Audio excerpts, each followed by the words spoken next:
Hello, I'm John Peters. In this planning appeal case study video, we're heading to Manchester, where a homeowner successfully challenged a planning condition that was restricting the enjoyment of their home. This appeal was heard by the Planning Inspectorate, and we're proud to say it was a success. The property was a corner built in a tight-knit, predominantly residential area close to Didsbury. The original planning permission granted in 2022 allowed for alterations and extensions to the property. However, as part of that permission, the local authority, Manchester City Council, imposed a condition requiring the first and second floor bedroom windows on the side elevation to be obscure glazed. When our client applied in 2024 to remove this condition under Section 73, the Town and Country Planning Act, the council refused. The refusal urged that the removing of the condition would harm the privacy of neighbours because their property sites directly across the street. Unsure how to move forward, the homeowner reached out to us at Hill Planning for a free, no obligation consultation.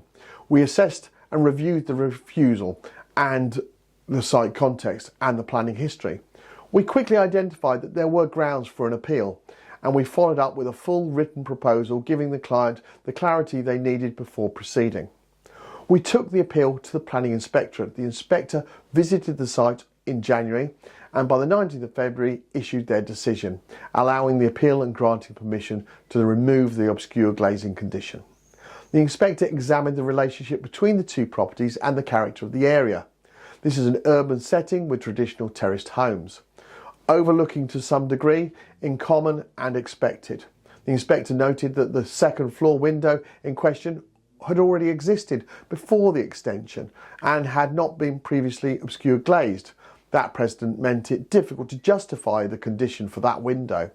As for the first floor bedroom window, while it did provide more direct views, the inspector found it was of a modest size and design, with a reasonable separation from the neighbour's windows and garden.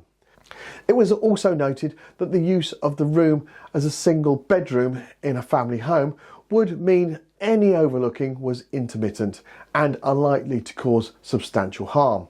People closed their curtains and blinds in the evening. That is natural behaviour, paired with physical separation of the existing urban density, meant that the potential for genuine privacy loss was very minimal. Ultimately, the planning inspector concluded that the obscure glazing condition was no longer reasonable or necessary and granted permission to remove it. A common sense decision, one that shows how important it is to challenge overly restrictive planning conditions when there are facts to support the removal of it. This is a great example of what we do best at Hill Planning, by tailoring each appeal to the unique facts of the case and grounding our arguments in planning law and local policy. We give our clients a real fighting chance to overturn unjust refusals. If you've had a planning application refused or you're facing conditions that seem excessive or unfair, talk to us. At Hill Planning, we offer a free appeal assessment to help you understand your options. Visit www.planningappealsuk.com, complete one of our online forms and get started today. Thank you for taking the time to watch this planning appeal case study video, and I look forward to producing another one very soon. Bye for now.